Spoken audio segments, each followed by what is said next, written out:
జై శ్రీరామ్ అందరికీ నమస్కారం. వెల్కమ్ టు న్యూస్ అఖండ. నేను మీ కస్తూరి శ్రీధర్. మేరీ బాయ్ और బహనో మీకందరికి కూడా పూనకాలు తెప్పించే న్యూస్ పట్టుకొచ్చిన దీని యొక్క న్యూస్ మాత్రం తగ్గేది అన్నట్టు జబర్దస్త్గా ఉన్నది. ప్రతి ఒక్కరు జాతీయవాదులందరూ కూడా ఈ న్యూస్ తోటి ఖుషి అయిపోతారు. ఎంతమంది జాతీయవాదులు ఉన్నారో, ఎంతమంది హిందుత్వవాదులు ఉన్నారో, ఎంతమంది భారతీయ జనతా పార్టీ అభిమానులు ఉన్నారో వాళ్ళందరినీ కూడా సాటిస్ఫై చేసే విధంగా సాక్ష్యాధారాలతో సహా, అంటే వాళ్ళు చెప్పిన స్టేట్మెంట్లతో ఒక అద్భుతమైన న్యూస్ తీసుకొచ్చిన ఎంజాయ్ చేయండి. గత కొన్ని రోజులుగా జరుగుతున్న పరిణామాలు చూస్తూ ఉంటే భారతీయ జనతా పార్టీ పూర్తి స్థాయిలో హిందుత్వ పార్టీగా మారుతా ఉన్నట్టు మనకు స్పష్టంగా కనపడుతుంది. నిజానికి భారతీయ జనతా పార్టీ సిద్ధాంతం ఏంటి? సబ్కా సాత్ సబ్కా వికాస్. కానీ ఈ సిద్ధాంతం ఈ రోజుల్లో అయితే పనిచేయడంలే. కానీ మైనార్టీలు మాత్రం బీజేపీ ప్రభుత్వం దగ్గర పథకాలన్నీ కూడా దొబ్బితేనే ఓట్లు మాత్రం దేశ వ్యతిరేకులు మరియు హిందూ వ్యతిరేకులైన సూడో సెక్యులర్ పార్టీలకు వేస్తున్నారు. అవునా కాదా? మీకు తెలుసు కదా. మీరు ఎన్ని వీడియోలు చూడట్లా, ఎన్ని న్యూస్ చూడట్లా, మీకు తెలుసు ఈ విషయం. మైనార్టీలకు మోడీ ప్రభుత్వం ఎంత చేసినప్పటికీ కూడా ఏ మాత్రం విశ్వాసం లేకుండా డైరెక్ట్గా పోయి కాంగ్రెస్ పార్టీకు లేదా దాని తోక పార్టీలకు ఓట్లు వేస్తున్నారు. అవునా కాదా? దానివల్లనే కదా ఈ కాంగ్రెస్ యువనాయకుడైనటువంటి 54 ఏళ్ల యువనేత ఫిరోజ్ జహంగీర్ గారి మనోడు పార్లమెంటు సాక్షిగా హిందువులను ఏ విధంగా దూషించినాడో, ఏ విధంగా ద్వేషించినాడో, మన మీద విషయాన్ని ఏ విధంగా కక్కినాడో మనమందరం పార్లమెంటు సాక్షిగా మనం చూడలేదా? ఎందుకోసం? వీళ్ళ కోసమే. అందుకని వీళ్ళు ఏం చేస్తారంటే దొప్పుకొమ్మి చక్కగా పోయి వాళ్ళ గంప గుత్తగా వాళ్ళ ఓట్లు దొప్పుతారు. అంతేకాకుండా భారతీయ జనతా పార్టీని ఒక శత్రువులా చూస్తూ బీజేపీని అంతమొందించడానికి ఈ జాంబీలంతా కూడా తీవ్ర ప్రయత్నం చేస్తున్నారు. విదేశీ శక్తులతో కలిసి ఈ జాంబీలు మన దేశంలో వాళ్ళ జనాభాను పెంచుకోవడానికి విపరీతంగా ప్రయత్నం చేస్తూ ఉన్నారు. స్వాతంత్రం వచ్చినప్పుడు మన దేశంలో వీళ్ళ జనాభా ఎంతయా? కేవలం 4% మాత్రమే. కానీ ఇప్పుడు వాళ్ళ జనాభా ఏకంగా 16% చేరింది. అంటే ఎంత పగడ్బందీగా ఈ జాంబీలు తమ జనాభాను పెంచుకుంటున్నారో దీన్ని బట్టి మనం అర్థం చేసుకోవచ్చు. ఓకే, మనం ఈ దేశంలో ఉండేవాళ్ళంతా కూడా మనం ప్రతిజ్ఞ చేసేటప్పుడు చెప్తాం, ఈ దేశంలో ఉండేవాళ్ళంతా భారతీయులందరూ నా సోదరి మండలి అని చెప్పి మనం చెప్తాం. మనం అనుకుంటున్నాం ఆ మాదిరిగా. అందరూ ఆ విధంగా అనుకుంటున్నారా అనేది ఇక్కడ ప్రశ్న. మనం అనుకునేటప్పుడు వాళ్ళు కూడా అనుకోవాలి కదా. ఎందుకంటే ఈ దేశంలో సకల సదుపాయాలు మనం అనుభవించినట్టు వాళ్ళు కూడా అనుభవిస్తున్నారు కదా. ఈ దేశంలో మనం బతికినట్టు వాళ్ళు కూడా బతుకుతున్నారు కదా. కానీ మనకుండే ఫీలింగు, మనకుండే దేశభక్తి, మనకుండే దైవభక్తి, మనకు ఈ ధర్మం పట్ల, సమాజం పట్ల ఉండే మనకున్న ఈ ఫీలింగ్, అభిప్రాయాలు వాళ్ళకి ఎందుకు లేనప్పుడు వాళ్ళు ఈ దేశంలో ఉండడానికి ఎలా అర్హులని చెప్పి నేను ప్రశ్న చేస్తున్నా. ఇక ఈ కాంగ్రెస్ పార్టీతో సహా, ఏ పార్టీ? పార్టీతో సహా ఇతర ఇండి కూటమి పార్టీలు పూర్తిగా హిందూ వ్యతిరేక సిద్ధాంతాలనే నమ్ముకొని పనిచేస్తున్నాయి. హిందూ వ్యతిరేకతే తమ ఎజెండాగా ఈ కాంగ్రెస్, దాని మిత్రపక్షాలు పనిచేస్తున్నాయి. హిందువులు ఎలాగూ కులాల పరంగా చీలిపోతారు కాబట్టి ఇంకా ముస్లింలు, క్రిస్టియన్ల ఓట్ల కోసం కాంగ్రెస్ పార్టీ శత విధాలా ప్రయత్నం చేస్తుంది. ఎందుకంటే మన బంగారాల గురించి, మన శుద్ధాల గురించి మనకు తెలుసు కదా. మనోళ్ళు ఏంటంటే, ఒరేయ్ నీదే కులము, నీకు ఒక కులం పార్టీ ఉండదా? ఓకే, నీది ఆ పార్టీ. నాకు ఒక కులం ఉండదు, నా కులానికి ఒక పార్టీ ఉండదు. ఓకే, నేను ఈ పార్టీ. ఈ మాదిరిగా ఎంతమంది లేరియా? మీకు తెలియదు ఏమన్నది. ఇంకొకటి ఏంటంటే మళ్ళీ ప్రాంతాల్లో, రేయ్ నువ్వు ఆ ప్రాంతం వాడివి, ఎవడురా నువ్వు ఈ ప్రాంతం వాడివి, ఎవడురా నువ్వు అంటే కులానికి ఒక పార్టీ, వర్గానికి ఒక పార్టీ, ప్రాంతానికి ఒక పార్టీ, ఈ బొక్కనాహిన పార్టీలన్నీ నెత్తినేసుకొని పోయి మనం ఆ బొక్కలో దూరిపోతున్నాం అడ్డంగా. కానీ వాళ్ళు ఏం చేస్తున్నారు తెలిసిన?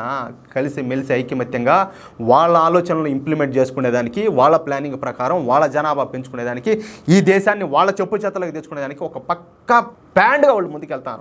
ఒక ప్రణాళిక ప్రకారం వెళ్తారు. దీనికి ఏంటంటే ఈ ఐడియాలజీ అక్కడెక్కడ కాదు, విదేశాల నుంచి కూడా వీళ్ళకి ఈ రూట్ మ్యాప్ అనేది మీరు ఇట్లా చేయాలా, ఇట్లా వెళ్ళాలని చెప్పి పోవడం, వాళ్ళకి అవసరమైన వనరులన్నీ కూడా ఎక్కడికక్కడ అన్నీ వాళ్ళకి అందిపోతున్నాయి. కానీ మనోళ్ళు ఎట్ట కాదు.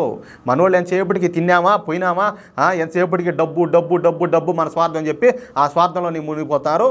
ఇదే మరి ఉంటే దాంట్లోనే పోతారు, కాలగర్భంలో కలిసిపోతారు. దాంట్లో ఏం డౌట్ ఏం లే. అయితే దీనికి తగ్గట్టుగానే ముస్లింలు, క్రిస్టియన్లు కూడా కాంగ్రెస్ పార్టీకు లేదా దాని తోక పార్టీలకు ఓట్లు వేస్తున్నారు. ఇంకా ఆలోచించండి మీరు.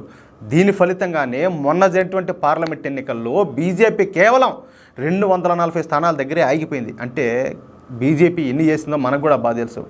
కరోనా వచ్చినప్పుడు ప్రతి ఒక్కరిని, భారతీయులందరినీ కూడా ఇళ్లలో పెట్టి ఫ్రీ రేషన్ ఇచ్చారు. ఇప్పుడు కూడా ఫ్రీ రేషన్ ఇస్తూనే ఉన్నారు. ప్రపంచ దేశాల మీద ఆధారపడకుండా మనకు ఉచితంగా వ్యాక్సిన్ అందించినారు. ఒక్కటే ఉండదయ్యా, ఇళ్ళు, గుళ్ళు, బళ్ళు, రోడ్లు, వీధి లైట్లు, అసలు చెప్పుకుంటా పోతే అసలు రోజుల తరబడి చెప్పాలా. భారతీయ జనతా పార్టీ ప్రభుత్వం చేసిన ఈ పనులు కావచ్చు, ఈ పథకాలు కావచ్చు, వాటి ద్వారా మనకు అందిన లబ్ధి కావచ్చు, అసలు పుస్తకాలు రాయొచ్చు అనమాట. అంత జరిగింది. కానీ వీళ్ళు ఏం చేశారు? ఏంలే, వీళ్ళు ఏంటంటే ఎవడి పాటికి ఒకటి విడిపినాడు, ఆ వాళ్ళోడు వచ్చి ఒకడు వచ్చినాడు, ఏది మీ సంవత్సరానికి ₹1,00,000 ఇచ్చామని చెప్పేసి ఎవరు ఈ 54 గంటలు యువనేత ఈ రాహుల్ గాంధీ వాళ్ళు మొత్తం టీం అంతా పెద్ద ఎత్తున అబద్ధ ప్రచారాలు చేశారు.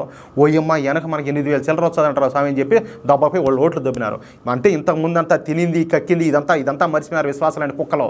అది కదా నేను దొబ్బేది వీళ్ళందరూ, వాళ్ళ ఊరికే కదా నేను వాళ్ళు తిట్టేది. ఎందుకే నేను తిట్టేది, ఓరే నాయనా స్వామి ఈ దేశంలో బతికినందుకు, ఈ దేశంలో బతుకుతా ఉండేందుకు, మనం తింటాందుకు తాగుతానేందుకు, మన భవిష్యత్ తరాలు బతికేందుకు కూడా మనం కొంచెం ఆలోచన అనేది ఉండాలా, ఆ విశ్వాసం కూడా కొంతవరకు చూపించాలా. కానీ ఏవి మన దగ్గర లేవే, అదే కదా ఇప్పుడు బాధ. కానీ 40 సీట్లు కూడా రావనుకున్న కాంగ్రెస్ పార్టీకు ఏకంగా 99 స్థానాలు సాధించిందనమాట కాంగ్రెస్ పార్టీ. ఇక కాంగ్రెస్ పార్టీ ఏ మాత్రం మొహమాట పడకుండా హిందూ వ్యతిరేకతనే తమ ఎజెండాగా ముందుకు తీసుకొని పోతుంది. ఇందుకోసం ఏంటంటే తమ ఓటు బ్యాంకును ఎంటర్టైన్ చేయడానికి ఈ రాహుల్ గాంధీ ఇందాక నేను చెప్పినట్టు పార్లమెంట్లోనే ఏకంగా హిందూ మతం మీద విషం గక్కినాడు. చూశారు మీరంతా. ఇటువంటి పరిస్థితుల్లో సబ్కా సాత్ సబ్కా వికాస్ నినాదానికి అర్థమే లేదు అని అర్థం చేసుకున్నటువంటి బీజేపీ నాయకులు ఇక తాము కూడా పూర్తి స్థాయిలో హిందుత్వ బాట పట్టినట్టు కనపడుతుంది. ఈ మధ్య కాలంలో ఉత్తరప్రదేశ్ సీఎం ఎవరు యోగి ఆదిత్యనాథ్ గారు, అలాగే అస్సాం ముఖ్యమంత్రి హిమంత బిశ్వా శర్మ, ఉత్తరాఖండ్ ముఖ్యమంత్రి పుష్కర్ సింగ్ ధామి, అలాగే పశ్చిమ బెంగాల్ బీజేపీ నాయకుడు సువేందు అధికారి వీళ్ళ వ్యాఖ్యలు చూస్తూ ఉంటే బీజేపీ వేగంగా పూర్తి స్థాయి హిందుత్వ పార్టీగా మారుతా ఉందని చెప్పి మనకు స్పష్టంగా అర్థమవుతుంది. అస్సాం ముఖ్యమంత్రి హిమంత బిశ్వా శర్మ మాట్లాడుతూ అస్సాంలో బంగ్లాదేశ్ ముస్లింల జనాభా పెరగడానికి వీల్లేదు, నా హిందూ జాతిని నేను కాపాడుకుంటాను, ఇందులో మొహమాటమే లేదు, హిందువులు నా వాళ్ళను కాపాడుకోవడం నా బాధ్యత అంటూ అసెంబ్లీలోనే విస్పష్టంగా ఆయన తెలియజేసినారు. ఇక ఉత్తరాఖండ్ ముఖ్యమంత్రి పుష్కర్ సింగ్ ధామి అయితే నేరుగా ఉత్తరాఖండ్లో ఎన్ఆర్సీ ప్రవేశపెడుతున్నారు. పైగా ఏంటంటే ఉత్తరాఖండ్కు మైనార్టీల బెడద ఎక్కువగా ఉందని, వాళ్ళ మూలంగా ఈ డెమోగ్రఫీ చేంజ్ జరుగుతూ ఉండదని చెప్పి, కాబట్టి ఉత్తరాఖండ్లో ఇకపై మైనార్టీలకు భూములు అమ్మడానికి ఎట్టి పరిస్థితుల్లో వీలు లేకుండా చట్టం చేస్తామని చెప్పి తెగే చెప్పినారు. చూడండి మార్పులు చూడండి ఏ స్థాయిలో వస్తున్నాయో. ఇక ఉత్తరప్రదేశ్ సీఎం యోగి ఆదిత్యనాథ్ గారు మాట్లాడుతూ చాలా స్ఫూర్తిదాయకమైనటువంటి ప్రసంగం చేశారు. దీని గురించి నేను ఒక వీడియో కూడా చేశాను నిన్న. యోగి గారు మాట్లాడుతూ మన హిందువులు ఐకమత్యంగా ఉంటేనే మన భవిష్యత్తు అనేది ఉంటుంది, మనం విడిపోయినామంటే బంగ్లాదేశ్ పరిస్థితులు మనకు ఏర్పడతాయి, కనుక హిందువులందరూ కూడా తప్పనిసరిగా కలిసి ఐక్యంగా ఉండాల్సిన అవసరం ఉంది అని చెప్పి మాట్లాడినారు. హిందువులు ప్రత్యేకంగా ఏమి చేయాల్సిన అవసరం లేదు, ఎన్నికలప్పుడు బీజేపీకి ఓటేంటి చాలు, మిగతా సంగతులు అన్నీ కూడా మేము చూసుకుంటామంటూ ఓపెన్గానే తన మనసులో మాటను యోగి ఆదిత్యనాథ్ గారు తెలియజేశారు. ఇక పశ్చిమ బెంగాల్ విపక్ష నేత అయినటువంటి సువేందు అధికారి గారు మాట్లాడుతూ అసలు బీజేపీకు మైనార్టీ మోర్చా అవసరమే లేదని, మైనార్టీలు బీజేపీ నుండి లబ్ధి పొందుతున్నారు కానీ వాళ్ళు బీజేపీని శత్రువుగానే చూస్తున్నారు, అలాంటప్పుడు బీజేపీకు మైనార్టీ మోర్చాతో అవసరం లేదని చెప్పేసి ఆయన కుండ బద్దలు కొట్టేసినాడు. అంటే ఒక్కొక్క బీజేపీ అగ్రనేత కూడా సబ్కా సాత్ సబ్కా వికాస్ సిద్ధాంతం నుండి బయటికి వచ్చి పూర్తిగా హిందుత్వ ఎజెండానే భుజాన వేసుకుంటున్నారు. ఇకపై హిందువుల కోసమే రాజకీయాలు చేస్తామని స్పష్టంగా తెలియజేస్తున్నారు. బంగ్లాదేశ్ ఉదంతం చూసిన తర్వాత బీజేపీ నాయకుల్లో ఈ ఆలోచన మరింతగా పెరిగింది.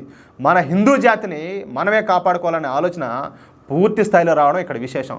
మీరు గమనించండి, వాళ్ళు ఏం చేస్తారు, వీళ్ళు ఏం చేస్తారు, వాళ్ళు ఏం బిగుతారు, వీళ్ళు ఏం బిగుతారు అని చెప్పి పెట్టే పరిస్థితుల్లో మాట్లాడద్దు.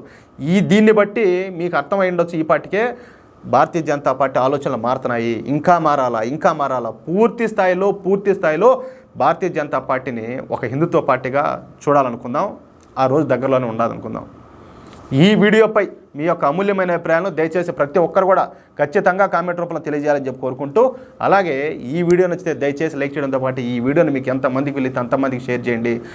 ప్రతి ఒక్క భారతీయ జనతా పార్టీ కార్యకర్తకు, ప్రతి ఒక్క భారతీయ జనతా పార్టీ నాయకుడి దగ్గరికి ఈ వీడియో వెళ్ళాలి, ప్రతి ఒక్కరు చూడాలా, సామాన్య ప్రజలకు కూడా వెళ్ళాలా, జాతీయవాదులందరికీ ఈ వీడియో వెళ్ళాలా. దయచేసి సపోర్ట్ చేయండి. ఈ వీడియో మేము మీకు అందిస్తున్నాం, మీరు కనీసం ఒక్కరికైనా కూడా షేర్ చేసే ప్రయత్నం చేయండి. అలాగే దయచేసి ప్రతి ఒక్కరు కూడా ప్లీజ్ రిక్వెస్ట్ చేస్తా ఉన్నా, మీలో ఎవరైనా ఇంతవరకు మన ఛానల్ సబ్స్క్రైబ్ కన్నా చేసుకోకుండా ఉంటే దయచేసి ప్రతి ఒక్కరు కూడా మన ఛానల్ సబ్స్క్రైబ్ చేసుకోండి, మమ్మల్ని సపోర్ట్ చేయండి ప్లీజ్. జై శ్రీరామ్.